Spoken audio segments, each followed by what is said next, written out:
यदा यदा हि धर्मस्य। Hare Krishna. Thank you so much. तो हम बहुत बहुत धन्यवाद देते हैं तीर्थरा सोसाइटी के जो भी कमिटी मेंबर्स हैं, उन्होंने हमें परमिशन दिया। अंतर्राष्ट्रीय कृष्ण भावनामृत संघ इस्कॉन की तरफ से कार्यक्रम यहाँ आयोजन हो रहा है और अगर सब कुछ ठीक चला तो हर हफ्ते कार्यक्रम होगा यहाँ पर। श्रील प्रभुपाद जी जो इस्कॉन के संस्थापकचार्य हैं,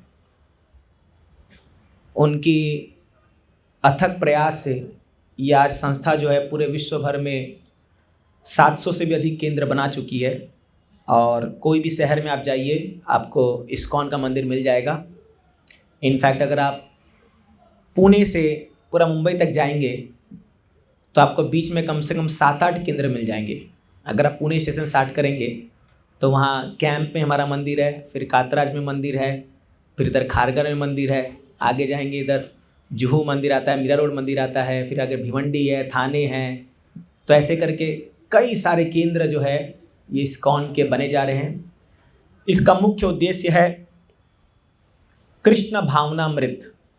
तो भगवान कृष्ण के प्रति जो हमारी भक्ति है या श्रद्धा है उसको जागृत करना।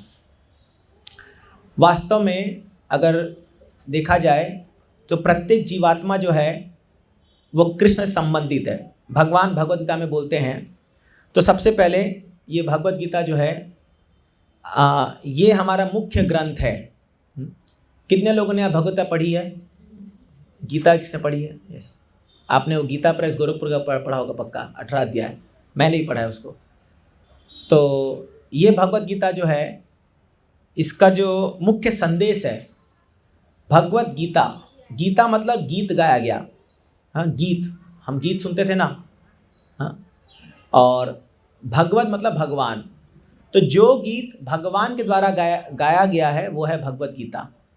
हम भी बहुत गीत गाते हैं। जब हम बाथरूम में नहाते रहते हैं तो अजीब अजीब गीत गाते रहते हैं हम लोग, लेकिन उसका कोई वैल्यू नहीं होता। वो नहा भूल जाते, फिर उसको अपने गुनगुनाते रहते हैं। बट जो बात भगवान बोल दे वो पत्थर की लकीर हो जाती है, उसको कोई मिटा नहीं सकता और उसको उसमें कोई दोष नहीं होता। प्रत्येक मनुष्य जो है उनमें 4 प्रकार के दोष होते हैं। ये बात आपको मानना पड़ेगा और मैं अभी आपको प्रूफ करूंगा। ये दोष हम में है। माफ़ कीजिए, स्टार्टिंग में आप बता रहा में दोष है, ये हम मुझ में भी है। तो हम सब में कोई ना कोई दोष है और वैसे हम में पूरे दुनिया वाले दोस्त निकालते रहते हैं, घर वाले भी खास करके। अरे तू पढ़ता नहीं है, अरे ज़्यादा नहीं कमाते तुम, अरे तुम ठीक से खाना नहीं बनाते, है ना। तो हजारों दोस्त निकालते रहते हैं। ये सब तो चलेगा, लेकिन ऐसे कुछ कमियां हम में हैं जो हर मनुष्य में, मतलब कोई नहीं बोल सकता कि मुझ में ये कमी नहीं है। कोई नहीं बोल सकता, ये है ही, 100% है। इतने भी मनुष्य पूरे दुनिया में, चाहे वो दुनिया का राजा क्यों ना हो, दुनिया का सबसे अमीर देश या सबसे महान देश का नेता क्यों ना हो, या कितना ही बड़ा पॉपुलर कोई एक्टर क्यों ना हो, कोई भी क्यों ना हो, सब में ये दोष है। तो आइए पहले 4 दोष बताता हूँ, फिर मैं भगवान के बारे में बताऊँगा आपको कि क्यों हम भगवान की बात सुने।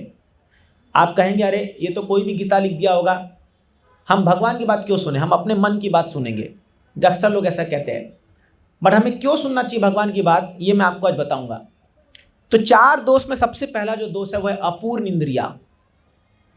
हम सबके इंद्रियां हैं, कान है, नाक है, आँख है ना, ये त्वचा है, तो जीवा है। हम इन इंद्रियों से इस दुनिया को देखते हैं, सुनते हैं, सूंघते हैं, स्पर्श करते हैं, हाँ, टेस्ट करते हैं। तो सबके पास इंद्रिया है। बिना इंद्रिया के आप कुछ काम नहीं कर सकते। इंद्रिया मतलब सेंसेस। तो ये इंद्रिया अपूर्ण है। कैसे अपूर्ण है? चलिए एक एक इंद्रियों को देखते हैं। आँख को देखिए, कितना दूर देख सकते हैं यहाँ से आप। अब ये बिल्डिंग सामने आ गई, अब इसके पार में देख सकता हूँ? नहीं देख सकता, रुक गया, लिमिटेड हो गया मेरा आँख। यानी इसके पीछे क्या चल रहा है मुझे कुछ पता नहीं है ना। तो कई बार जो है जैसे कोई पीछे से आके आपको धप से मारता है तब, ठीक है, बट आपको पता तो चला पीछे क्या चल रहा है। आप एक ही डायरेक्शन में देख सकते हो, सीधा ही देख सकते हो, आप सीधा चलो सीधा ही देख सकते हो। उसमें भी कई बार हम ठोकर खा गिर जाते हैं, है ना। तो कई बार हम ठोकर खा गिर जाते हैं उसमें भी। अभी अंधेरा हो गया, खत्म। आपको लाइट चाहिए, बल्ब के बिना आप देख नहीं पाएंगे। मान लीजिए लाइट ऑफ हो गया, कुछ नहीं दिखेगा, क्या चल रहा है कुछ नहीं दिखेगा। तो अपूर्ण है, इम्परफेक्ट है, हर चीज नहीं देख सकते आप। तो ये हो गया आँख के बारे में। आप नाक के बारे में देखिए। हाँ, नाक कई बार स्मेल करता है तो आप कई बार भ्रम में आ जाते हैं, अरे ये क्या चीज़ का स्मेल है कि नहीं। जैसे कई बार आप देखो, जैसे एक बार मेरा छोटा भाई जो है वो एक काला काला कोई लिक्विड रखा था एक बोतल में, अब उसमें कोका कोला लिखा हुआ था। तो काला काला वो था, तो वो उसको सूंघा तो उसको अच्छा लगा, अरे अच्छा स्मेल आ रहा है, कुछ तो बढ़िया ड्रिंक होगा। जाके चढ़ा गया, 2-4 घुट पी गया, पता चला वो तेल था गाड़ी से निकाला हुआ। उस सुगंध अच्छी आई तो बोला, अब वो तो बच्चा है उसको पता नहीं था, पी गया, उसको पूरा उल्टी करा करा के निकालना पड़ा उसको। तो कई बार आप देखोगे ऐसे हम धोखा खा जाते हैं, है ना। कानों में कई बार हम सुनते हैं, खास करके कान तो बड़े ही तेज होते हैं। मान लीजिए किसी के बारे में कोई आपको कुछ बोल रहा है और वो गलत बोल रहा है, लेकिन आप सुन के विश्वास कर लेते हो, हाँ तेरे को पता है क्या बोला उसके तेरे बारे में, वो ऐसे बोल रहा था, सही यार मुझे भी ऐसे ही लग रहा था, वो ऐसा ही होगा। तो जब हम सुनते हैं तो वो अपूर्ण हो जाती है, कान परफेक्ट नहीं सुनाई देता। इनफैक्ट अगर आप विज्ञान में जाओगे तो 20 हर्ट्ज से 20,000 हर्ट्ज, 20 हर्ट्ज से 20,000 हर्ट्ज फ्रीक्वेंसी के बाहर हम सुन नहीं सकते। जैसे एक कुत्ता जो होता है उसके सुनने की ध्वनि हमसे ज़्यादा प्रबल होती है। कई बार कई जानवर ऐसे हैं जो धरती में जब कंपन होता है तो वो पहचान जाते हैं। आप देखिए ये पुलिस वाले कुत्ते लेके घूमते रहते हैं ना स्टेशन में, आप देखते होगे सब, क्योंकि सूंघने की ताकत बहुत ज़्यादा है, हम में वैसी नहीं है ना। तो ये भी अपूर्ण है। तो इस प्रकार सारी जो इंद्रियां हैं वो अपूर्ण है। ये सबसे पहला दोष है हम में, और ये आपको मानना पड़ेगा, या आप इसमें इनकार नहीं कर सकते। दूसरा दोष जो हम में है वो है धोखा खाना, टू बी इल्यूजन्ड, ठीक है। क्योंकि अपूर्ण इंद्रियां हैं तो आप देखोगे हम कई बार धोखा खा जाते हैं। जैसे एक बार मैं शाम को बैडमिंटन खेल के आ रहा था अपने कॉलेज के दिनों में, तो जस्ट घर में घुस आता, अंधेरा था पूरा। मैं बोला अरे ये बेल्ट किसका पड़ा हुआ है यहाँ पर, मेरे दोस्त लोग थे, उठाने गया, सांप था, फन मारा एकदम, मेरा जान निकल गया वहीं पर, भागा कस के दौड़ के। तो आप देखिए क्योंकि हम में अपूर्ण इंद्रियां हैं हम धोखा खा जाते हैं। हाँ, जैसे कोई व्यक्ति आपके बारे में, एक चाइनीज़ विस्पर करके गेम होता है जिसमें एक कोई दूसरे को कान में बोलता है, वो दूसरे को, तीसरे को बोलता है, चौथे को बोलता है, जो एंड पॉइंट में जो आता है तो सब गलत निकल के आता है ना। तो इसी प्रकार हम धोखा खा जाते हैं। कोई मान लो आपके बारे में बहुत अच्छा बात बोल रहा होगा, लेकिन किसी और ने आके आपको लगा दिया, अरे वो तो ऐसे बोल रहा था, आप धोखा खा जाओगे। तो अपूर्ण इंद्रिय के कारण हम धोखा खा जाते हैं, है ना। तो ये है टू बी इल्यूजन। फिर थर्ड है टू कमिट मिस्टेक, हमसे गलतियां होती है। कोई है यहाँ पर जो बोल सकता है मुझसे आज तक कोई गलती नहीं हुई जिंदगी में, हाथ उठा दो कोई है तो, मैं भी नहीं उठा रहा। कोई है जो बोल सकता है मैंने आज तक कोई गलती नहीं की, मैं परफेक्ट इंसान हूँ, मैं दुनिया में एकदम अवतार लेके पैदा हुआ हूँ और मैं एकदम परफेक्ट, माने भगवान ने मुझे बनाया एकदम परफेक्ट, है ना। तारीफ करूँ क्या उसकी जिसने तुझे बनाया, सॉन्ग गाते हैं ना, गलत सॉन्ग है। अरे भगवान परफेक्ट है, हम परफेक्ट नहीं है, तो हमसे गलतियां होगी, 100% होगी, 100% होगी, क्योंकि हमारी अपूर्ण इंद्रियां है और हम धोखा खाने के, हम उसके काबिल है, या हमसे धोखा खाते हैं हम लोग, तो गलतियां होगी। इसलिए हर कोई मिस्टेक करता ही है।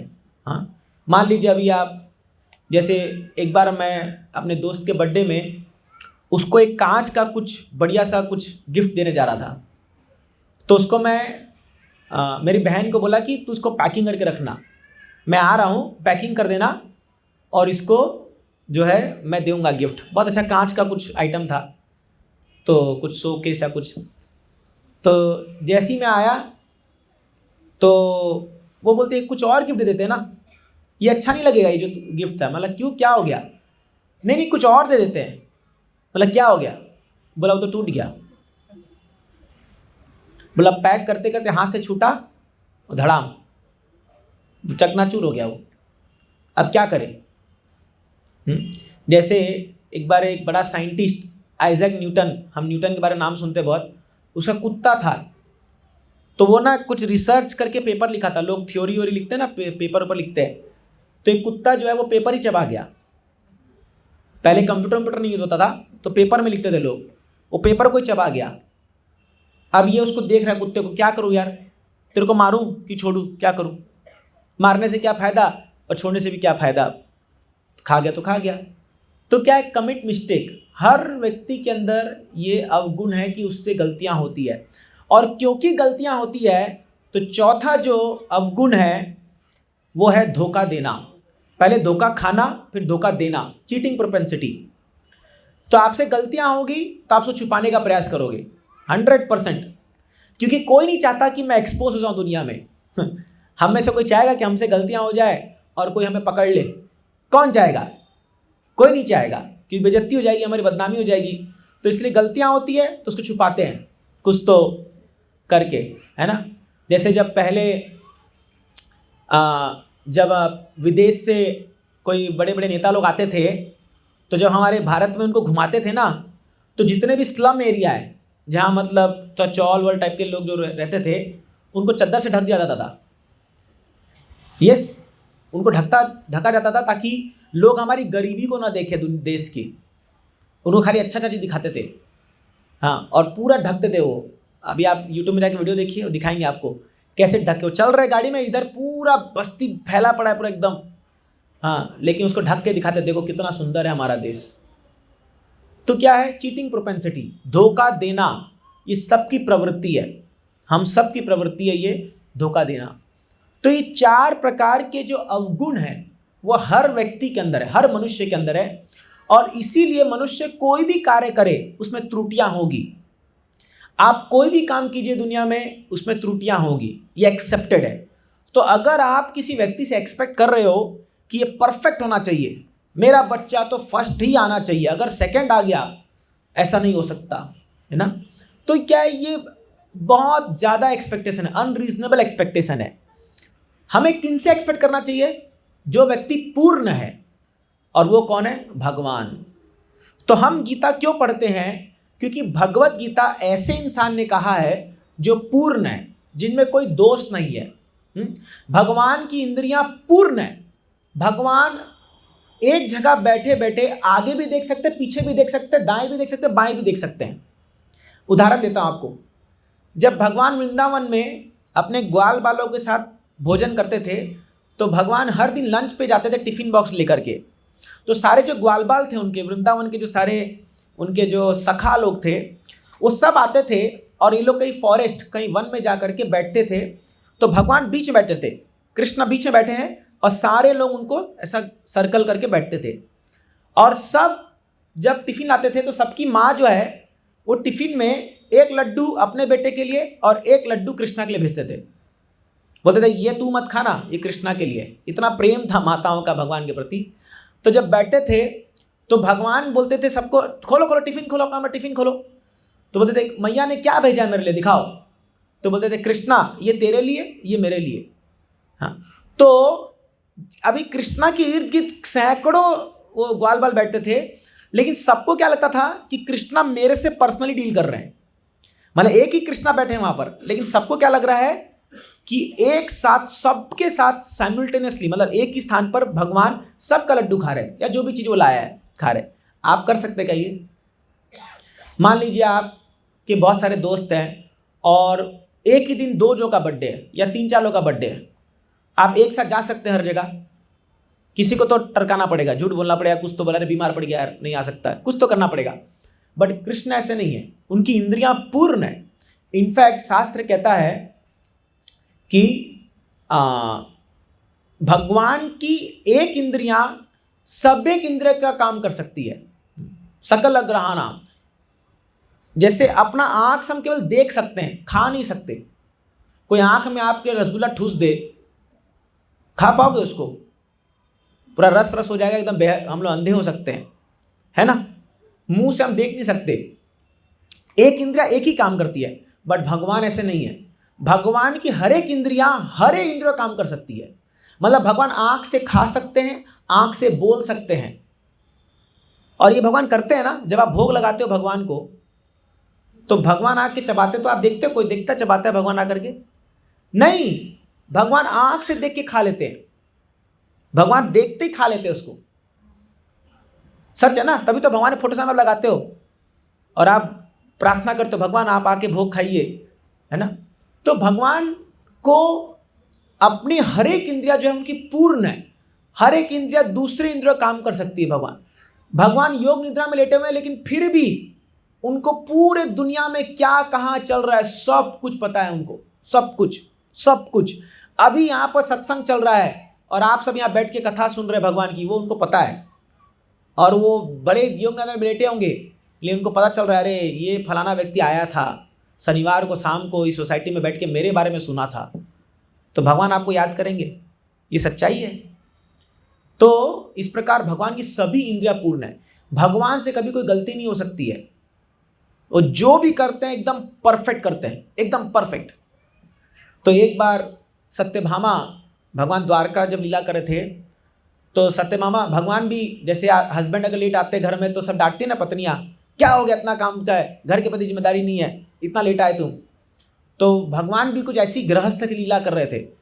तो लेट आए एक दिन, तो सत्यभामा चिल्लाने लगी, अरे आप हर बार लेट आते हो रात को, हाँ मैं अभी तक कुछ खाई नहीं हूँ आपके उसमें बैठे। बोले अरे तेरे को पता नहीं मैं कितना काम करता हूँ, लीला चल रही है ये, मैं पूरे दुनिया को भोजन करा खिलाता हूँ, पूरे दुनिया को, और उसके बाद मैं घर आता हूँ, इतना मेरे पास जिम्मेदारी है।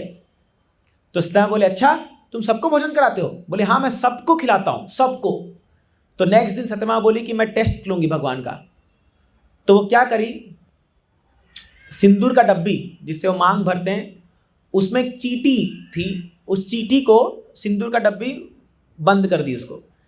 और जब रात को भगवान आए तो बोले सबको खाना खिला दिए, सब तृप्त हो गए? बोले हाँ सब खा लिए, सब इस संसार में बढ़िया से सबको भोजन मिल चुका है, ऐसा भगवान बोले। तो बोलती है नहीं झूठ बोल रहे हो तुम, एक जंतु है, एक जीव है जिसको खाना नहीं मिला। बोले कौन? बोले अभी दिखाती हूँ। वो सिंदूर का डब्बी लाई, उसमें खोली, बोले इसके अंदर एक चीटी है जो भोजन नहीं करी है, सुबह से मैं इसको बंद कर रखी हूँ, जब आप गए थे ना घर से तब से वो बंद है और बंद ही है वो। बोले अच्छा खोलो तो देखे वो एक चावल का दाना पे चबा रही है। अरे ये चावल कहाँ से आए ये? बोले जब तुम इसको बंद करते तो तुम्हारे माथे से चावल का लगा था, उसमें गिरा दिया था मैं।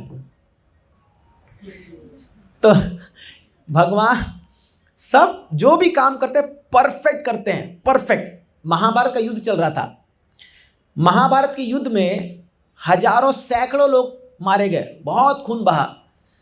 तो क्या हुआ, जब युद्ध स्टार्ट होने वाला था तो एक चिड़िया, अब वहाँ पूरा खुला मैदान नहीं था, पेड़ वेड़ भी होंगे ना, ऐसा थोड़ी था कि इतने बड़े मैदान को पूरा क्लियर पूरा साफ सफाई किया होगा जेसीबी से, वो पेड़ वेड़ भी थे। तो एक पेड़ से एक चिड़िया आई, बोली भगवान एक कान में बोलने लगी, भगवान बचा लो, मैंने अभी अंडे दिए हैं और ये युद्ध होगा और इसमें तो ऐसे तीर चलें, घमासान युद्ध होगा, मेरा क्या होगा, है ना, मेरा तो घोंसला गिरेगा और सब तहस नहस हो जाएगा। तो जब स्टार्ट हो रहा था युद्ध तो क्या करे, भगवान ने जब थोड़ा युद्ध होने लगा, अर्जुन को बोला अर्जुन वो हाथी देख रहा है, वो हाथी के गले में एक घंटा बंधा हुआ है, घंटा जो हम ये बजाते हैं ना हम लोग घंटा, तो एक बड़ा हाथी था उसमें बड़ा घंटा था। बोले मार इसको तीर, इस घंटे को मार। तो घंटा को मारा, वो बराबर घंटा जो है वो जाके गिर गया जमीन पर। अब अर्जुन भूल गया, सब अर्जुन तो भूल गया, वो युद्ध हो रहा है पूरा 18 दिन युद्ध हुआ, भयंकर युद्ध, खून खराबा ये सब हुआ चल रहा है। जब 18वां दिन खत्म हुआ युद्ध तो भगवान अर्जुन को बोले अर्जुन चलो दिखाता हूँ तुमको एक चीज़। तो बोले क्या, कहाँ लेके जा रहे हो केशव? बोले याद है तुमको एक घंटा को मैंने तीर मारने बोला था? बोले हाँ चलो घंटा कहाँ देखते हैं। तो गए कहीं तो जा करके पूरा खून से सन रखा था पूरा वहाँ पर, क्योंकि लोग मर रहे हैं, हाथ पाँव कट रहे हैं, पूरा सन रखा था और उसके बीच में वो घंटा पड़ा हुआ था। और बोले इस घंटे को उठाओ। जब घंटा उठाया तो उसके नीचे वो चिड़िया और उसके बच्चे ची ची ची ची ची कर रहे थे। तो बोला अरे ये कहाँ से आया इसके नीचे? बोले जब हम युद्ध स्टार्ट कर रहे थे तो वो चिड़िया आके बोली थी भगवान मेरे को प्रार्थना की थी मेरे बच्चों को बचाओ, तो इसीलिए उसका घोंसला गिरा और उसके घोंसले पर मैंने घंटा गिरवाया और जो खून जो वहाँ बहा उससे गर्माहट आई और इसके बच्चे पनप के पैदा हो गए। तो भगवान का जो अरेंजमेंट है वो इतना परफेक्ट है कि आप कल्पना भी नहीं कर सकते। वो जो करते हैं वो 100% सही करते हैं। अब आप बोलोगे अरे मेरे साथ तो ऐसा हुआ, ये हुआ, वो हुआ, कहीं ना कहीं कुछ तो कड़ी है जो आपको भी समझ में नहीं आ रही है, हाँ, लेकिन उसकी कड़ी कहीं ना कहीं तो है। इसलिए ही इज ऑल परफेक्ट, वो सब कुछ, कोई मिस्टेक नहीं। भगवान को कभी कोई धोखा नहीं दे सकता। He never becomes illusion. कोई उनको धोखा नहीं दे सकता भगवान को। हाँ, अगर देखिए भगवान को शास्त्र में कहा गया है कि अगर कोई चोर है तो ये चोरों के सरदार है ना। कोई अगर धोखा देने का भगवान को प्रयास करेगा तो भगवान जो है उसको ऐसा, आपको एक उदाहरण देता हूँ। जब जरासन बोल रहा हूँ, ये अभिमन्यु का जब मृत्यु हुआ, जयद्रथ नाम का एक राजा था जो कौरवों की तरफ से युद्ध कर रहा था, ठीक है। जयद्रथ ने अभिमन्यु को बहुत बेरहमी से मारा था। वो जब चक्रव्यूह में फंसा करके मारा था, जयद्रथ ने पूरा प्लान किया था, मतलब कैसे इसको मारेंगे करके। वो बेचारा बच्चा था, उसको घुसना आता था चक्रव्यूह में, निकलना नहीं आता था, तो ये लोग मारा। तो अर्जुन, जब जयद्रथ की मृत्यु हुई तो अर्जुन ने एक प्रतिज्ञा ले ली, कल शाम तक यदि मैं जयद्रथ को नहीं मारा तो मैं अग्नि में प्रवेश करके अपनी जान दे दूंगा, ठीक है, कल शाम तक। और प्रतिज्ञा ले ली। अब ये तो प्रतिज्ञा लेके आराम से फुकाड़ा मार के सो गया अर्जुन जाके रात को। भगवान को टेंशन हो गया। भगवान बोले यार गजब है, तुम लोग प्रतिज्ञा ले लेते हो मेरे को बिना पूछे, अब पूरा तो मेरे को करना पड़ेगा। तो भगवान रात को जो है अर्जुन के शिविर के बाहर घूम रहे। टेंशन में आदमी घूमता है, नींद नहीं आती है ना, घूम रहे ऐसे ऐसे ऐसे घूम रहे जा रहे। तो भगवान ने अपने सारथी को बुलाया। भगवान का खुद का एक रथ है, सारथी इसका नाम है दारुका। तो वो दारुका को बुलाया और बोला एक काम करो, मेरे सारे अस्त्र को रेडी रखो। बोले भगवान क्या हो गया, आपने तो प्रतिज्ञा ली थी कि कोई आप अस्त्र नहीं उठाओगे युद्ध में। बोले नहीं नहीं, अभी मामला गड़बड़ा गया है, सब चीज़ रेडी रखो, कल शाम को यदि जयद्रथ नहीं मरा तो पूरा महाभारत खत्म कर दूंगा, कोई एक भी नहीं बचेगा। बोले लेकिन अर्जुन का बाल बाका नहीं होने दूंगा, भगवान ने बोला उसको। तो दारुका ने कहा भगवान आपकी जो इच्छा, आप सर्वसंपन्न है, आप भगवान है, आप जो चाहे कर सकते हैं। अभी नेक्स्ट दिन क्या हुआ, तो जो युद्ध होता था वो सूर्य उदय से सूर्य अस्त तक। युद्ध में नियम होता है कि सूर्यास्त के बाद कोई तीर नहीं चलाएगा, ये नियम था युद्ध का। तो जो कौरवों के लोग थे, इन लोग ने क्या वो बनाया एक योजना, कैसे भी करके जयद्रथ को बचाओ, कैसे भी करके जयद्रथ को बचा लो। अगर आज जयद्रथ बच गया तो अर्जुन मारा जाएगा, वो अग्नि में प्रवेश कर जाएगा, अर्जुन खत्म, मतलब महाभारत खत्म, हम जीत जाएंगे। ये पूरा प्लान था। तो जयद्रथ को एकदम लास्ट में रखे थे इन लोग, एक ऐसा पूरा बनाए थे, पूरा ऐसे बना के आर्मी बनाए थे, जयद्रथ एकदम लास्ट में। और अर्जुन को भगवान बोले जैसे ही स्टार्ट हो, बोले तू बस भेजते हुए चल, इधर उधर मत देख, तू चल। इतना तेज घोड़ा चलाए भगवान, इतना, भगवान सारथी थे, बहुत तेज। अर्जुन के 5 सफेद रंग के घोड़े थे, इतना तेज, क्या घमासान युद्ध हुआ उस दिन।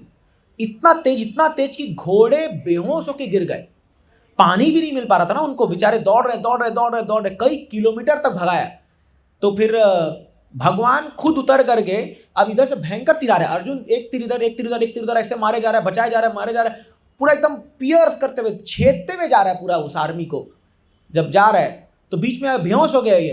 तो अर्जुन उतरने बोला तू मत उतर, यहाँ पर फाइटिंग कर, मैं उतरता हूँ। भगवान वहीं उतरे, तीर मारे, पानी पूरा फुहारा करके आया। भगवान तीर मारे, फुहारा से पानी आया, सारे घोड़े को भगवान अपने हाथों से पानी पिला करके उसको जगह, बोले अरे जगो, अभी बेहोश होने का टाइम नहीं है। तो भागे, सूर्यास्त हो गया। इतना भयंकर युद्ध हुआ, इतना टाइम भी नहीं था। तो सूर्यास्त हो गया तो अर्जुन अपना जो धनुष बाण छोड़ दिया और अर्जुन बोला कि गए अब तो सब कौरवों लोग सामने आ गए। बोले अर्जुन बताओ कहाँ पर आग लगाएं, कैसी सैया बनाए तुम्हारे लिए, किससे जल के मरोगे। बहुत परिहास करने लगे, इसका मजाक उड़ाने लगे। अर्जुन बेचारा सिर पकड़ के बैठ गया, बोला सब खत्म हो गया। भगवान इधर बैठे, सब देख रहे हैं, सब नाटक चल रहा है। भगवान बोले क्या कंडीशन था? बोले सूर्यास्त तक अगर जयद्रथ नहीं मरा तो अर्जुन आग में घुसेगा। बोले ऊपर देखो, ऊपर देखे सूर्य वापस आ चुका था। भगवान सूर्यास्त होने के बाद सूर्य को बोले वापस रिवर्स गियर लो, ज्यादा आगे मत बढ़ो। ब्रह्म संहिता में यह श्लोक आता है, यस्याज्ञा ब्रह्मति संवृत काल चक्रो गोविंदमादि पुरुषं तम भजामि। ये जो सूर्य चलता है ना, ये भगवान की आज्ञा से चलता है। अगर भगवान चाहेंगे इसको रोक देंगे, यहीं पर आगे नहीं बढ़ेगा वो। तो ये उदाहरण है। और अभी अगर आप किसी हिस्टोरियन के पास जाओगे, आप पता कर लो कि 5000 साल पहले वो बताते हैं कि ठीक उसी समय सूर्य ग्रहण हुआ था, वो बोलते हैं। लेकिन भगवान ने उसको वापस ले आया। और जयद्रथ बड़ा नाच रहा था, मैं बच गया, मैं बच गया, मैं बच गया। उसके तो पसीने निकल रखे थे, भैया आज तो मरेंगे ही। तो भगवान अर्जुन को बोले मार अब तीर इसको। और भगवान क्या बोले, इसके पिता तपस्या करके बैठ रहे हैं, ठीक है, तपस्या बैठे हुए, इसको ऐसा तीर मार कि इसका गला कट के इसके पिता की गोद में गिरे। तो अर्जुन ने ऐसा तीर मारा कि उसका गला जो है वो ठीक कट करके उसके पिता के गोद में गिरा। क्यों? क्योंकि उसके पिता को ये वरदान था कि जो भी उसके माने जो भी सिर जो है वो अपने गोद से नीचे गिरेगा, माने गिराएगा तो उस ब्लास्ट हो जाएगा। मतलब अगर जैसे उसके जैसे सिर उसके गोद में गिरा तो जैसे वो उठा, वो हाथ से ऐसे हटाए, ये क्या गिर गया, तपस्या करा था और सिर ब्लास्ट हो गया। क्योंकि जयद्रथ को वरदान था कि जो भी इसका सिर जमीन पर गिराएगा उसका शरीर ब्लास्ट हो जाएगा। तो अगर अर्जुन गिराता, अर्जुन तीर मारा था ना, तो अगर उसका सिर गिरता तो अर्जुन का शरीर ब्लास्ट हो जाता। तो भगवान ने उसके सिर को बराबर भेजा उसके पिता के गोद में, क्योंकि उसको मरना था, और वो सिर को ऐसे हटाया और पूरा शरीर ब्लास्ट हो गया। तो आप अरेंजमेंट देखिए, इसलिए बोलते हैं ना, जाको राके साइया मार सके ना कोई। भगवान अगर बचाना चाहेंगे किसी को तो कोई भी बाल बांका नहीं कर सकता है। और भगवान अगर मारना चाहेंगे तो वो हिमालय की चोटी पर बैठा क्यों ना हो, वहां पर भी उसको मार देंगे भगवान। तो इसीलिए क्या है, भगवान जो है वो कंप्लीट है, परफेक्ट है, उनका सारा अरेंजमेंट परफेक्ट है। और भगवान किसी को धोखा देते नहीं है, धोखा कभी खाते नहीं है, और भगवान कभी धोखा नहीं देते।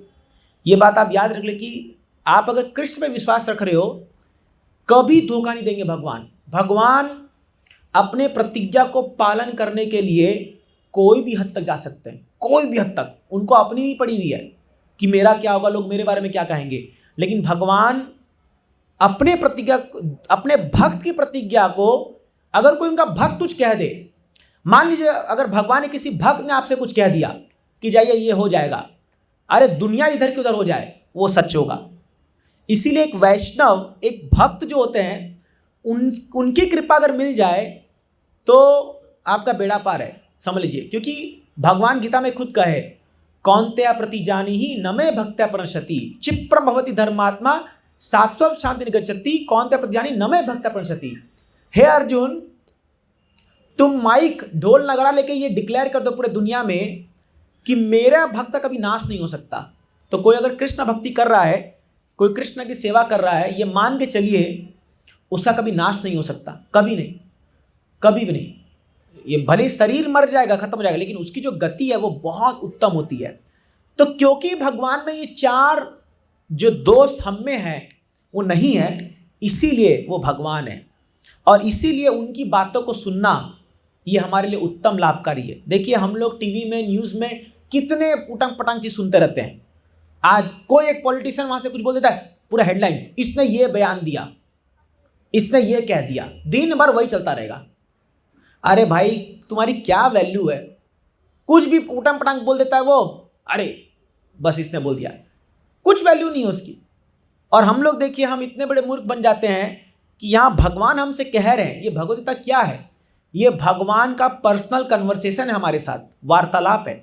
आपके जीवन में कोई समस्या है या आपको कोई चीज का समाधान नहीं मिल रहा है, यकीन मानिए गीता को खोलिए, आप प्रार्थना करके गीता को खोलिए, मैं गारंटी देता हूं वही पेज निकलेगा जो आपकी समस्या है। हजारों भक्तों ऐसा हो चुका है, ये हमारे साथ होता है ऐसा ये जीवित शास्त्र है।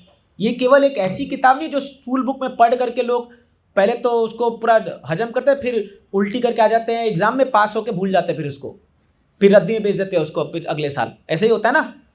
1 से लेकर 10 तक हम लोग बुक पढ़ते थे तो घसीट घसीट के उसको पूरा पढ़ पढ़ के रट रट के मार्क लाते थे, अगले साल जो है उसको रद्दी में बेच देते थे या सेकेंड हैंड में बेच देते थे।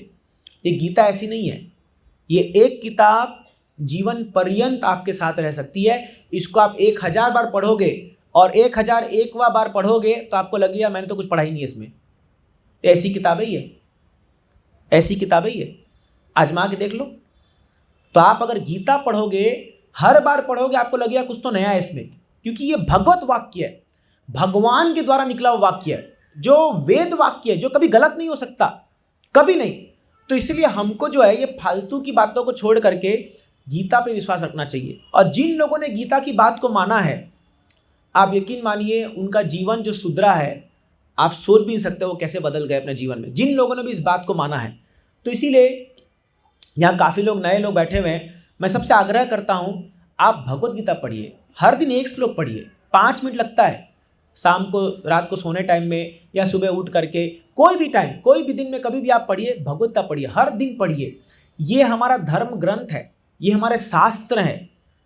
इसमें आपके जीवन के सभी परेशानियों का जो है हल है, सभी परेशानियाँ। कई लोग पूछेंगे प्रभु जी इससे पैसा कमाई होता है क्या? कई बार हम जब गीता बांटते हैं तो बोलते हैं अरे ये हमारा फाइनेंशियल प्रॉब्लम सॉल्व करेगा। मैं बोलता हूँ कर देगा। कैसे? सुनना चाहेंगे कैसे? आप गीता पढ़ेंगे, जितनी भी बुरी आदतें आपकी हैं सब चली जाएगी। इंसान का खर्चा कहाँ होता है? उसकी बुरी आदतों से होता है। सच है कि नहीं? दिन में 1 डब्बा सिगरेट पी गए, 4-5 बोतल चढ़ा गए, उल्टा पुल्टा खा लिए, या कहीं तो उड़ा आया जुआ में, इसमें तो आदमी पागल हो जाता है। यही तो उसका सबसे ज़्यादा व्यय का कारण है। अगर एक आदमी सरल जीवन जिए ना तो कम से कम कमा के भी खुशी से रह सकता है वो। हमने कितने उदाहरण देखे ऐसे। लेकिन ये जो बुरी आदतें हैं, ये जो हमारे जीवन में जो हमने फालतू में पकड़ लिया है, उसके वजह से हमारा खर्चा दुगना तिगना चौगुना हो गया है ना। कई हम गृहस्थों को देखते हैं, प्रचार बोलते हैं प्रभु जी जब से हम भक्ति करने लगे हैं खर्चा आधा हो गया है, क्योंकि आधा टाइम तो मंदिर में प्रसाद मिल जाता है। अगर आप शनिवार को आएंगे तो शाम को घर में कुकिंग का दरकार नहीं है आपको, यहीं आके प्रसाद खाइए ना बढ़िया, और एक बार यहाँ खाएंगे तो हर बार आएंगे, गारंटी है। तो इसीलिए तो आपका खर्चा कम हो जाएगा। तो एनी हाउ ये तो दूसरी बात है, आपकी सोचने की जो शक्ति है वो इतनी बढ़ जाएगी कि फिर आप चीज़ों को सही दृष्टि में देख पाएंगे, है ना। तो इसीलिए हमें ज्ञान जब मिलेगा तो ज्ञान की ओम अज्ञान तिमिरस्य ज्ञानांजन शलाकया, वो ज्ञान के अंजन, अंजन मतलब काजल, जब ज्ञान का काजल, बच्चों काजल लगाते हैं ना, ज्ञान का जब काजल आपकी आंख पे लग जाएगा तो क्या सही है क्या गलत है आपको समझ में आ जाएगा पूरा एकदम। तो इसीलिए गीता जो है ये सर्व रूप से जो है एक व्यक्ति का मंगलकारी करने के लिए। और ये मत सोचिए कि ये तो भगवान ने केवल अर्जुन को कहा था, ये भगवान ने सबके लिए कहा। एक उदाहरण देता हूँ, जैसे जब नई नई बहू आती है घर में, ये सास बहू की कहानी जिंदगी भर चलते रहेगी, ये कभी रुक नहीं सकती है। तो जब सास को बहू को डांटना होता है तो अपनी बेटी को डांटती है वो। सच बोल रहा हूँ ना? हरे कृष्णा, सच बोल रहा हूँ ना? वो बेटी को डांटती है। बेटी बोलती है माँ मैंने क्या किया? फिर रूम में आके बोलती है अरे तेरे को थोड़ी बोल रही थी, उसको बोल रही थी। समझ रहे हो ना? तो ऐसे इशारों से ही बात होती है, किसी और को देख के बोलते लेकिन मतलब कहीं और है। तो भगवान ने भी ऐसा ही किया। अर्जुन को दरकार नहीं थी, अर्जुन खुद एक महान भक्त है और बड़े ज्ञानी खुद है, लेकिन भगवान ने ऐसी भूमिका बनाई कि अर्जुन को माध्यम बना के हम सब लोग को डांट रहे हैं भगवान, हम सब कह रहे हैं अरे तुम मूर्ख हो, तुम क्या कर रहे हो। तो इसीलिए जब भगवान अर्जुन से कोई बात कह रहे हैं तो आप समझिए कि भगवान मुझसे कह रहे हैं, ये बात भगवान मुझसे कह रहे हैं। और जब आप ऐसे पर्सनल कनेक्शन बैठाओगे आप देखोगे भगवान परमात्मा के रूप में आपके हृदय में वो ज्ञान जगाएंगे और भगवान आपको डायरेक्शन देंगे, ये करो ये करो ये करो ये करो। ये सच्चाई है। तो इसीलिए हमारा परम सौभाग्य है, सबसे पहले तो हम भारतवर्ष में जन्म लिए हैं। आप भारत भूमि की महत्व को जानिए। ये ऐसा देश है, ये ऐसी धरती है, भागवतम में आज लिखा है स्वर्ग के देवता लोग भी यहाँ आने के लिए तरसते हैं। पता है आपको? स्वर्ग के देवता लोग इस धरती पर आने के लिए तरसते हैं। क्यों? क्योंकि इस भूमि पर इतने तीर्थ स्थल हैं, जैसे अभी आपका डिंडी शुरू हो गया ना, लोग पंढरपुर जा रहे हैं, अभी इतने तीर्थ स्थान है, इतनी पुण्य भूमि है यहाँ पर कि व्यक्ति आसानी से भक्ति करके भगवत धाम को प्राप्त कर सकता है, बड़ी आसानी से। तो स्वर्ग के लोग भी बोलते हैं, ये मैं श्लोक है भागवतम में बोलते हैं, अरे कितने धन्य है ये लोग। आप 60-70 साल का आपका जीवन है, जितना भी है, थोड़ा भक्ति कर लीजिए, भगवान को थोड़ा सा प्रसन्न कर लीजिए, आपका उद्धार हो जाएगा। तो जब श्रीमद् भागवतम बोला जा रहा था, देखिए भगवत गीता भागवतम में अंतर है। जो आप भागवत सप्ताह सुनते हो ना, 7 दिन की कथा आप टीवी में सुनते हो, आते हैं जो बड़े बड़े प्रवचनकर्ता लोग कहते हैं, वो श्रीमद् भागवतम है और ये भगवत गीता है। भगवत गीता भगवान कृष्ण ने महाभारत के दौरान अर्जुन को सुनाई थी, ये भगवान के द्वारा बोली गई है। और श्रीमद् भागवतम भगवान के बारे में बोला गया है। सुखदेव गोस्वामी परीक्षित महाराज को जब उनको श्राप दिया था एक ब्राह्मण ने, श्रृंगी ऋषि ने, कि तुम्हारी 7 दिन में मृत्यु हो जाएगी तक्षक नामक सर्प से, तो परीक्षित महाराज गंगा के तट पर जाकर के बैठे और अभी सपने मंत्रियों लोग को बुलाया और कहा, कौन सा वो कार्य है जो एक मरते व्यक्ति को करना चाहिए? एक व्यक्ति जो मरने वाला है अभी, उसको क्या करना चाहिए? सब बोले, कोई यज्ञ करो, तपस्या करो, दान करो, ये करो, पुण्य करो, वो करो। तो उनके बीच में सुखदेव गोस्वामी आए, जो व्यासदेव के पुत्र है, बोले कुछ करने की दरकार नहीं है, एक काम करो, खाली बैठ करके भगवान की कथा सुनो। ये कथा श्रवण मात्र से परीक्षित, मैं तुम्हें गारंटी देता हूं कि ये तक्षक तुम्हारा कुछ बिगाड़ नहीं पाएगा, तुम उसके पहले ही भगवत धाम प्राप्त कर जाओगे, उसके दर्शन से पहले ही। बाद में तो खाली नाटक होगा। ये कथा में इतनी पावरफुल होती है भागवत कथा, भगवान की कथा जो होती है, सुनने मात्र से जो है व्यक्ति परमानंद को प्राप्त कर सकता है। ये है श्रीमद् भागवतम और ये है भगवत गीता।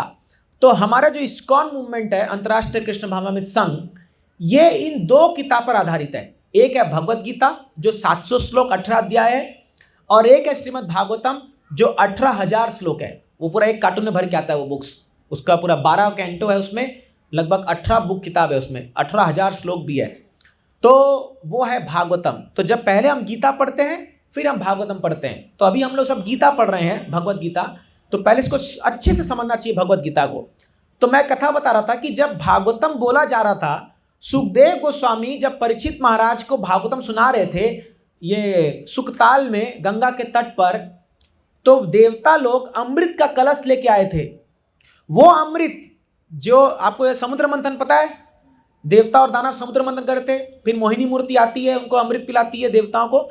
तो वो अमृत का घड़ा लेके आए थे सुखदेव गोस्वामी के पास और बोले, महाराज ये अमृत ले लो और हमको भागवतम दे दो, हमको भागवतम दे दो। सुखदेव गोस्वामी बोले, यहाँ से भाग जाओ। बोले, तुम्हारा अमृत और ये भागवतम की कोई तुलना नहीं है। बोले, ये भागवतम का महान ग्रंथ है कि इसका ये जो अमृत है वो इसके सामने जो नाली बह रही है ना, उसके पानी के समान है। आप सोचिए अमृत पीने से क्या होता है? अमृत पीने से क्या होता है? वो जो दूसरा माइक है उसको टच मत कीजिए कोई भी, है ना, शायद उससे गड़बड़ हो रहा है या। तो अमृत पीने से आपको लंबा जीवन मिलेगा। देवता के लोक में लोग कई हजारों लाखों करोड़ों साल जीते हैं क्योंकि वो अमृत पीते हैं, लंबा जीवन। लेकिन श्रीमद् भागवतम सुनने से आपको शाश्वत जीवन मिलेगा, इटर्नल जीवन। मतलब आप ये मत सोचिए कि देवता लोग चिरंजीवी होते हैं, नहीं। देवता लोग भी जो इंद्र वरुण ये सब लोग जो हैं, इनको भी एक दिन मरना है, इनको भी एक दिन मरना है। लेकिन जो लोग भागवत सुनते हैं वो लोग भगवत धाम प्राप्त करते हैं और वो नित्य रूप से भगवान के साथ वास करके उनकी लीला में विहार करते हैं, लीला में भाग लेते हैं। ये भागवत का परिणाम है। तो इसीलिए ये जो आपको कथा मिल रही है श्रीमद् भागवतम की और गीता की, इतना दुर्लभ है ये मिलना कि ये साधारण बात नहीं है। ये जब भगवान हमसे प्रसन्न होते हैं और जब हमारे पुण्य फलित होते हैं तब हमको ऐसा सत्संग मिलता है। इसलिए ये आप आम बात मत समझिए कि ऐसे भक्तों का आना, कीर्तन करना, सत्संग करना ये कोई साधारण सी बात है, नहीं। ये भगवान की प्रेरणा से होती है और भगवान की कृपा से होती है। अगर भगवान की कृपा ना हो तो ये सत्संग दुर्लभ है। ये सत्संग दुर्लभ है। आप बड़े भाग्यशाली हैं कि आपके शहर में इस्कॉन का केंद्र है। यहीं आपसे 8-10 किलोमीटर दूर पे हमारा इस्कॉन खारघर का मंदिर है। आप बड़े भाग्यशाली हैं। लोग ऐसे ऐसे जगह पे रहते हैं अफ्रीका ऑस्ट्रेलिया में जहाँ हजारों किलोमीटर तक कोई मंदिर नहीं है। अपने घरों में ही वो लोग मंदिर बना बना के ऑनलाइन देख करके मंगल आरती करते हैं, ऑनलाइन देख करके भगवान के बारे में सुनते हैं और भक्ति करते हैं। आप तो बड़े भाग्यशाली, आप मंदिर जा सकते हो। तो इसीलिए ये हमारा परम सौभाग्य है, इसका हमें लाभ लेना चाहिए। और अब तो आप और भी भाग्य हो। देखिए, आप भले मंदिर जाओ मत जाओ, लेकिन मदन मोहन जी इतने कृपालु है कि वो आपके सोसाइटी में आ गए। सोचिए आप, इससे बड़ा भाग्य और क्या होगा। अगर तभी भी हम लोग अपने घर से भी निकल के नहीं आएंगे तो फिर तो कोई क्या कर सकता है, कुछ ही नहीं कर सकता कोई, है ना। तो इसलिए क्या है, जब भी ये सत्संग का लाभ मिले हमको तुरंत आना चाहिए, सुनना चाहिए इसके बारे में। और आप सुन के देखिए, धीरे धीरे ये कथा कीर्तन प्रसाद यही हमारा मूवमेंट है। इसको कर करके प्रभुपाद जी ने लाखों लाखों भक्त को बना दिया है। शिला प्रभुपाद जी जब 70 साल की आयु में अमेरिका गए थे, एक कार्गो की शिप में, जहाज में बैठ करके प्रभुपाद जी गए थे, और एक वृद्ध व्यक्ति, उन्होंने वहाँ जा करके ऐसे लोग जो नशे की हालत में गटर में पड़े रहते थे, उनको प्रभुपाद जी ने यह हरिनाम प्रसाद कीर्तन से जो है महाभागवत बना दिया, शुद्ध भक्त बना दिया प्रभुपाद जी ने। तो क्या है, देखिए ये जो भक्ति है ना, ये इतनी सहज होती है कि अगर आ गई किसी को तो उतार देगी, और अगर हम उसको नेग्लेक्ट कर दिए और हम उसको गंभीरता से नहीं लिए तो ये चले भी जाती है ना। तो भारत में खास करके लोगों को क्या लगता है, हम तो बहुत बड़े भक्त हैं। खास करके वो एक फेमस सॉन्ग महाराष्ट्र में लोग गाते भी है कि देवा हो देवा गणपति देवा, तुमसे बढ़कर कौन, और तुम्हारे भक्तों में हमसे बढ़कर कौन। तो ये एक भाव है, मैं कुछ व्यंग नहीं कर रहा, लेकिन बता रहा हूँ कि लोग सोचते हैं कि हम बहुत बड़े भक्त हैं, लेकिन वास्तव में जो भक्त होता है ना, वो अपने आप को सबसे नीच मानता है, वो विनम्र होता है। आप तुकाराम महाराज को देखिए, कितने विनम्र थे। मुझे एक एपिसोड याद आ गया।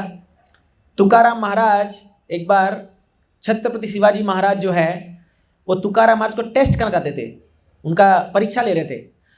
तो उनकी पत्नी का नाम शायद आवली था, आवली है ना, आवली। तो वो बड़े नाराज थे अपने पति से। जाहिर सी बात है, वो भक्त बन गए थे और दिन भर पांडुरंगा पांडुरंगा विट्ठल विट्ठल करते रहते थे। तो दिन भर उनसे वो चिढ़ती थी, झगड़ा उगड़ा होता था। तो ये लोग शिवाजी महाराज क्या किए, ये अपने सैनिकों के हाथ बहुत सारा आभूषण भेज दिए उनके घर में। ये बाहर थे, तो वो आवली को वो सैनिक बोले कि तुम्हारे पति जो है ना वो बहुत बड़े भक्त हैं, और तुम्हारे पति के से खुश होकर के शिवाजी महाराज ने तुम्हारे लिए गहना भेजा है। तो देखिए, तो पूरा गजब है, ये तो पूरा उसमें सोने का हार था, झुमका, मांग टिक्का, सब वो पहन रही है पूरा एक एक करके, और साड़ी भी लपेट ली। बच्चों को भी बुलाई, 2 बच्चे थे उसके, बोली देखो देखो देखो, आज तुम्हारे पिता के भक्ति का फल आया है। आज तुम्हारे पिता ने जो इतना साल तपस्या किया, भगवान खुश होके भेजे हैं ये तुम्हारे लिए, लो बच्चों पहनो। बहुत सारा खाना वाना सब भेजे उसको। तो तुकाराम महाराज अपना वो पांडुरंगा पांडुरंगा पांडुरंगा करते करते आ रहे हैं, वो घुस रहे हैं। तो वो आवली जो है वो साड़ी ऐसे करके शर्मा रही है। आप वो फिल्म एक आई थी बीच में, उसमें देखा था हमने। तो वो सोची, वाह मेरे पति मेरे को देख के बहुत खुश होंगे कि चलो अच्छा साड़ी मिल गया, पहनने को मिल गया। तो शिवाजी महाराज झाड़ी के पीछे बैठ के देख रहे थे ये क्या रिएक्ट करते हैं, ये जो तुकाराम महाराज। तो जब जाते हैं आवली के पास, तो आवली के पास नहीं जाते, वो शर्मा रही है। तो आवली के कान से झुमका निकाल के देखते हैं, ऐसे उसको गिर देते हैं। फिर नेकलेस निकालते हैं, गिर देते हैं। तो एक एक आभूषण जो पहनी थी वो, अंगूठी अंगूठी सब कुछ को निकाल के ऐसे देख रहे हैं, गिर दे रहे हैं। बच्चों को भी निकालते हैं, गिर देते हैं। तो सब, तो उसकी पत्नी बहुत ठीक, कितने बेकार इंसान हो, मतलब ऐसा उसको करी। तो बोलती है, अरे आवली, ये मिट्टी जो यहाँ है ना, ये मिट्टी और इस सोने में कोई अंतर नहीं है। तू इस मिट्टी के ढेर के लिए तू अपना ईमान बेच रही है, तू भगवान को बेच रही है। अरे जो सुख पांडुरंगा विट्ठल के नाम में है, वो ऐसे हजारों करोड़ों सोने में कुछ भी नहीं रखा हुआ है। ये बात जब वो बोले कि ये मिट्टी का ढेर है मेरे लिए, शिवाजी महाराज निकल के आए, चरणों में झुक गए उसके। सोचिए, छत्रपति शिवाजी महाराज तुकाराम चरणों में झुक गए, बोले आज से मैं आपका शिष्य हो गया हूँ, आप मेरे। और अपने सैनिकों क्या बोले, जाओ जाके जीजाबाई से कह दो मेरी माँ से, मैं और नहीं आने वाला, मेरे को गुरु मिल गए और मेरा पूरा जीवन अब इनके चरणों में बीत जाएगा, ऐसा बोला था उन्होंने। लेकिन तुकाराम ने कहा नहीं, आप क्षत्रिय हैं, आपका धर्म नहीं है ये आप साधु नहीं बन सकते, क्योंकि आप पर जिम्मेदारी है, आप वापस जाइए और अपने। तो देखिए ये एक साधु का लक्षण है। ये हमारे देश में ऐसे साधु लोग हुए हैं। अब ये कोई वो दिखावटी नहीं करे, उनको नहीं पता कि बाहर वो सिपाही लोग छुप के देख रहे हैं या शिवाजी महाराज देख रहे हैं, ये स्वाभाविक है। और ये बात गीता में श्लोक है, परसों ही हमने पढ़ा था ये बात, कि जो व्यक्ति अपने आत्मा को जान जाता है उसके लिए एक पत्थर का टुकड़ा या एक सोना वो समान हो जाता है, वो उससे आकर्षित नहीं होता। देखिए अभी हमारे जीवन में समस्या क्यों है, क्योंकि हम लोग सब बहुत भौतिक चीज़ से बहुत ज़्यादा प्रलोभन है। प्रत्येक व्यक्ति का जीवन में क्या वो रहता है कि अरे चलो अभी 1 BHK तो 2 BHK चाहिए, फिर 4 BHK चाहिए, फिर बंगला चाहिए, छोटी कार है बड़ी कार चाहिए, हाँ अभी सोना का पहना तो डायमंड का नेकलेस चाहिए, पूरा जीवन इसमें निकल जाता है। देखिए एक ही आशा हमारी बनी रहती है, कब हम डायमंड का हार पहनेंगे, कब हम ये पहनेंगे, ऐसा लगता है। लेकिन आप यकीन मानेंगे 1-2 दिन आप पहनोगे, उसके बाद आपको कुछ मज़ा नहीं आएगा उसमें। जो पहन रहे जाके पूछ लो ना, अगर वो बड़े खुश है तो। सही बात है कि नहीं है? जैसे आप अगर मान लो मारुति कार में घूम रहे हो और आप बगल में किसी को BMW को देख रहे घूम रहे हो, ठीक है, तो मैं भी सोचा था अरे ये BMW जो है ना, इसमें बैठने से कुछ तो अजीब लगता, मतलब बहुत अच्छा लगता होगा, कुछ तो होगा इसके अंदर, तभी तो लोग ऐसे पूरा करोड़ों की गाड़ी खरीदते हैं। तो अभी हमारा मंदिर बड़ा बन रहा है, तो उसमें एक भक्त लोग हैं, उनके पास BMW कार थी, मैं आपको सच बता रहा हूँ ये। और वो भी एक माता जी चलाती थी, मतलब एक हमारे एक प्रभु जी माता जी थे, तो उनके माता जी के एनिवर्सरी पर उनके हस्बैंड ने उनको BMW गिफ्ट की थी। मैं बोला गजब है यार, इतना महंगा गिफ्ट। तो वो माता जी भक्त बन गई, पहले BMW दी थी, बाद में भक्त बन गए वो लोग। तो एक बार क्या हुआ, हम लोग का ना दिसंबर में हम लोग किताब बांटने जाते हैं गांव-गांव में, ये भगवत गीता बांटने जाते हैं गांव-गांव में, जो स्पॉन्सर आता है उसका। तो वो माता जी को समाधान, मैं उस डिपार्टमेंट में मैं उसका इंचार्ज हूँ, तो वो माता जी मेरे पास आई, बोली प्रभु जी मेरे को कुछ सेवा देंगे। मैं बोला माता जी अब ये गाड़ी जा रही है, आप किताब बांटना तो आप भी जाइए। अब हमारी गाड़ी जो है वो खटारा धम धम धम वो चलने वाली एक बड़ी वैन थी, वो अगर आदमी उससे पीछे बैठ जाए तो आप 10 किलो खाना खाओ, हजम हो जाएगा, वो इतना ऊपर नीचे उछलती है, इतना वो। तो माता जी इसमें आगे बैठ के गई, ठीक है। अब मैं बोला यार ये BMW चलाने वाली ये है और कोई गाड़ी भी नहीं अपने पास, अब इसमें जाना पड़ेगा। माता जी मैं चल जाऊँगी, प्रभु जी कोई चिंता नहीं, आप चिंता मत कीजिए। वो जाके आई, नेक्स्ट दिन मैं उनको बोला माता जी माफ़ कीजिए, आप लोग BMW बैठने वाले लोग हो, हम तो यही गाड़ी हमारा अफोर्ड कर सकते हैं, इसमें थे। वो बोली प्रभु जी मैं आपको क्या बताऊं, जो आनंद मेरे को इस गाड़ी में जा करके गीता बांटने में आई है, आज तक BMW चलाने में नहीं आया मेरे को आनंद। मैं इतने साल से BMW चला रही हूँ, और ये मैं झूठ नहीं बोल रहा, बोलोगे तो फ़ोन करके पूछा देता हूँ, अभी ये सच्चाई में बोल रहा हूँ। क्यों? क्योंकि वो बोली कि आज तक BMW मैं मेरे सुख के लिए यूज चलाते रही हूँ, आज पहली बार मैं बिना सुख की वो आशा किए किसी के उपकार के लिए जा रही हूँ, निस्वार्थ भाव सेवा के लिए जा रही हूँ। तो जो आनंद मुझे अनुभूति हुई है मैं आपको बता नहीं सकती हूँ। और फिर वो माता जी लगभग 1 महीना, पूरा दिसंबर महीना वो जाती थी हर दिन गीता बांटने के लिए, लोगों को ऐसे हाथ जोड़ जोड़ के किताब देती थी कि गीता पढ़ी गीता पढ़ी। ये मैं सच्चाई बोल रहा हूँ आपको। क्यों? क्योंकि इस दुनिया की कोई भी वस्तु आप अपने भोग के लिए उसको लेना चाहोगे, आपको दुख देगी वो। और कोई भी चीज़ आप दूसरों की सेवा के लिए दोगे या भगवान की सेवा के लिए दोगे, वो आपको सुख का कारण बन जाएगा। देख लेना, ये नियम है दुनिया का। लेकिन लोग समझते नहीं इसको। लोग सोचते मेरा मेरा मेरा मेरा मेरा, मैं जितना एक्वायर कर लूँ, जितना मैं जोड़ लूँ, उतना मैं सुखी बन जाऊँगा। हाँ, और कोई भरोसा नहीं है, एक दिन आएगा, एक हवा का झोंका आया, हम सब पार, और वो पूरा जो संपत्ति है वो कोई और भोगेगा। वास्तव में मैंने देखा भी है, कई बार लोग अपना घर बनाते हैं बड़ा बड़ा, और बनाने के बाद ही वो टेंटा फीस हो जाते हैं, चल जाते हैं। मैं खुद अपने दादाजी को देखा, इतना बढ़िया घर बनाया हमारे गांव जहाँ हम रहते हैं, वहाँ शहर है वो तो अब खैर, तो पूरा अपना पैसा लगा लूँ कि एकदम मैंने पूरा बड़ा सा घर बनाया, 9 BHK बोल सकते हैं उसको, 9 कमरे थे बड़े बड़े तो बनाया, जैसी बनाया, घर का उद्घाटन भी नहीं हुआ था और उनको कुछ बीमारी हुई, चले गए वो। बट अभी हम धन्यवाद दे रहे, थैंक गॉड आपने बनाया, लेकिन पीढ़ियाँ भुग रहे, वो अच्छी बात है। बट पॉइंट बता रहा हूँ कि अननेसेसरी संग्रह करने को मना किया गया शास्त्र में। उतना कमाइए जितना आपको दरकार है, बहुत अच्छी बात है। और अगर भगवान आपके प्रयास आपको दे रहा है तो भगवान की सेवा में लगाइए, ये उसका सही उपयोग है। नहीं तो क्या होगा, जब हम लोग भोगने की इच्छा से कोई भी चीज़ को पकड़ते हैं तो दुख का कारण बनता है वो हमारे जीवन में। किसी को भी जाके देख लो आप। तो इसीलिए तुकाराम महाराज ने जब ये चीज़ दिखाया, इस साधु का जो लक्षण, शिवाजी महाराज बहुत इंप्रेस हो गया उनसे। तो ये जो भावना आपके अंदर आती है, ये कैसे आती है? ये शास्त्र पढ़ने से आती है। जब हम गीता पढ़ते हैं, हम भक्ति करते हैं, तो हमारे अंदर जो सहज भगवान के प्रति प्रेम है, जो आनंद है, वो उपज के आता है। आपको फिर दुनिया में ढूंढने की दरकार नहीं है आनंद को। अभी देखिए बाहर लोग दुनिया में जा रहे हैं, बाहर आनंद कहाँ आनंद है, कहाँ मिलेगा, कहाँ मिलेगा सुख, कहाँ मिलेगा? अरे भाई तुम्हारे अंदर ही बैठा पड़ा है सुख। जैसे हिरन के अंदर कस्तूरी होती है ना, तो उसके शरीर से सुगंध आती है उसको, लेकिन इधर भटकते रहेगी, कहाँ से सुगंध आ रही है, कहाँ से सुगंध आ रही है? भाई तेरे अंदर ही है वो।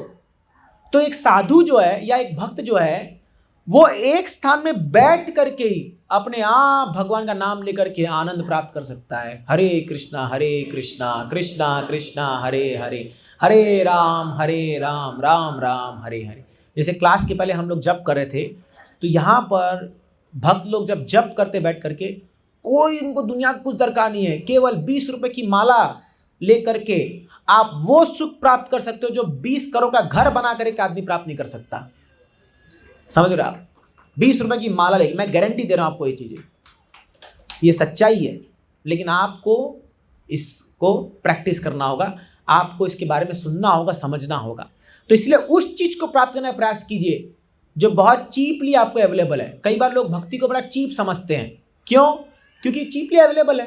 अभी लोग सोचेंगे अरे वाह क्या मस्त है, आराम से इस्कॉन से भक्त लोग आ गए, ये देखो यहाँ कीर्तन भी हो गया, प्रसाद भी हो गया, तो बहुत आसान से मिल गया हम लोग को, तो वैल्यू नहीं देते। मान लो यहीं पर आने के लिए आपको 5 जगह टिकट लगाते हैं हम लोग, मान लीजिए जैसे कोई बड़ा फिल्म शो आता है या कुछ आता है, तो आप बड़े PVR में जाते हो, 5 जगह टिकट देखे, तो कुछ तो होगा, 5,000 रुपये दिया भाई, टिकट का पैसा दिया है, तो वो इतने उससे जाते हैं कि मतलब पता नहीं क्या सोना चांदी मिलने वाला उनको वहाँ।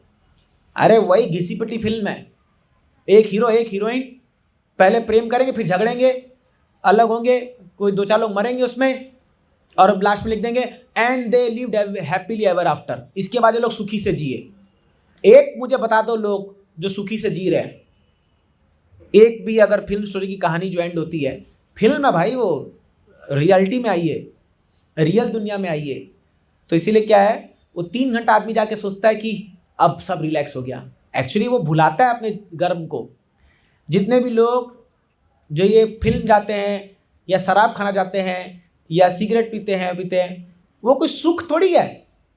आप आग को अपने मुंह में ले रहे हो और बोलते हो आई एम वेरी कूल। अरे गजब है भाई, अच्छी मूर्खता ये। आग को अंदर ले रहे हो और बोलते हो मैं बहुत कूल बन गया हूँ। लड़के लोग करते हैं ना, ऐसे बाहर देखते हैं, ऐसे फूंक के सोचते हैं मैं बहुत कूल हूँ, तो हम बोलते हैं यू आर फूल। आप मूर्ख हो, आप आग को अपने अंदर ले रहे हो, आपके फेफड़े खराब हो रहे हैं, हाँ, आप अपने आयु को कम कर रहे हो और आप बोलते हैं आई एम वेरी कूल। ये क्या है? तो एक्चुअली वो सुख नहीं है, वो जो इनको संसार का दुख है उसको भुलाने का तरीका है। सच बोल रहा हूँ कि नहीं बोल रहा हूँ? जो इस संसार में व्यक्ति दुखी है वो सोचता है 1 घंटे के मैं भूल जाऊँ। हाँ, जैसे कोई मान लो कोई पी करके सड़क में लेट जाता है, कितना आप देखते नहीं हो, गटर में पड़ा हुआ है, वो सोचता है हाँ मैं तो स्वर्ग में लेटा हुआ हूँ, क्योंकि उसको लगता है ऐसा, वो चढ़ा देती है उसको वो ऐसा लेवल पे कि उसको ऐसा फील होता है। बट जब उसकी उतरती है नशा तो फिर वहीं के वहीं। तो वही पॉइंट है। तो एक्चुअली उसकी दरकार ही नहीं है। कई बार लोग हमारे पास आते हैं मंदिर में कि प्रभु जी ये सब आदत है छुड़वा, मतलब 6 महीना दे दो मेरे को, 6 महीना में आपको छुड़वा देंगे बिना कोई। लोग कितना लोग खर्चा करके जाते हैं सेंटर में छुड़ाने के लिए। आजकल तो पोस्टर लग गए, दारू सोडू का कैसे लिखा रहता है उसमें, कॉन्टैक्ट दिस नंबर, आप जाइए, वो पिल्लर में ऐसे लगे रहते हैं। मैं बोला अरे इससे कुछ होने वाला नहीं है, आप इस्कॉन मंदिर आइए, 6 में ज़्यादा बोल दिया, 2 महीना अगर आप प्रैक्टिस कर लोगे, मेरी गारंटी है सब छूट जाएगा अपने आप छूटेगा। आपको घिनना ये मैं क्या कर रहा था, बेकार है ये, ये सच्चाई है, क्योंकि जब आपके अंदर का सुख आपको मिल जाएगा, बाहर से सुनने की दरकार नहीं है। तो इसीलिए क्या है, ये इतना सुंदर मार्ग हम लोग को भगवान खुद सिखा के गए हैं। कृष्णा 5000 साल पहले सिखा के गए भगवत गीता में, और श्री चैतन्य महाप्रभु 500 साल पहले जो बंगाल में अवतरित हुए थे, उन्होंने ये हरे कृष्ण महामंत्र हमको दे के गए हैं और इस संकीर्तन आंदोलन स्टार्ट किया है। इस आंदोलन के वजह से आज देखिए, आज लाखों लोग, यकीन मानिए पूरे दुनिया भर में, चाहे वो अफ्रीकन हो, ऑस्ट्रेलियन हो, अमेरिकन हो, जापानीज हो, कहीं के भी लोग हो, ये लोग हरे कृष्णा कीर्तन करके जो आनंद प्राप्त कर रहे हैं, तो हम लोग भारतीय होकर के हम क्यों ना करें। ये तो हमारे घर की बात है, बोलते हैं ना, घर की मुर्गी दाल बराबर, वही कहानी हो गई है। तो शिला प्रभुपाद जी जब बाहर गए तो वो जब गीता बांटे तो लोग बोले, अरे स्वामी जी आपका तो गरीब देश है, 50 साल पहले की बात बता रहा हूँ, क्या हमको सिखाने आए हो यहाँ पर। तो प्रभुपाद जी ने कहा, अरे मूर्खो, तुम हमारे देश को लूट के गए, करोड़ों रुपये लूट के गए, लेकिन तुम हमारी धरोहर लेना भूल गए। हमारा सबसे जो वैल्यूबल चीज़ है वो भगवत गीता, तुम इसको लेना भूल गए। मैं तुमको फ्री ऑफ कॉस्ट डिलीवरी देने आया हूँ, वो फ्री में तुमको देने आया हूँ, ये चीज़ को ले और अपना जीवन को सुधारो।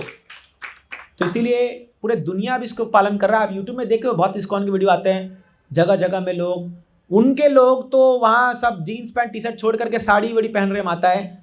मायापुर वृंदावन आप जाके देखोगे तो सब फॉरेनर लोग आकर के धोती कुर्ता तिलक लगा रहे हैं, और हमारे लोग को यहाँ क्या हो गया पता नहीं, वो बोल रहे हैं हम तो वेस्ट को फॉलो करेंगे, वेस्ट को फॉलो करेंगे, परेशानी में फंसे जा रहे हैं। तो एक्चुअली ये हमारी संस्कृति नहीं है। तो अगर हम इसको प्रैक्टिस करेंगे, फॉलो करेंगे, आप भी सुखी रहेंगे, आपके जितने आपके सगे संबंधी सब लोग सुखी रहेंगे, पूरा समाज सुखी हो जाएगा। आप देखोगे केवल इसके कुछ नियम को धीरे धीरे पालन करते करते अपने आप, कुछ करने दरकार नहीं है। अभी तो फिलहाल इतना कीजिए कि हर शनिवार सत्संग में आ जाइए, बाकी सब अपने आप सीख जाओगे। तो हमारा से क्या है, यही है, कथा करना, एक ही इससे पढ़ना है। आज हमने खाली इंट्रोडक्शन क्लास लिया क्योंकि काफ़ी लोग नए हैं। हम एक श्रृंखला फॉलो कर रहे हैं, लगभग हम दूसरा अध्याय पहुंच चुके हैं इसका।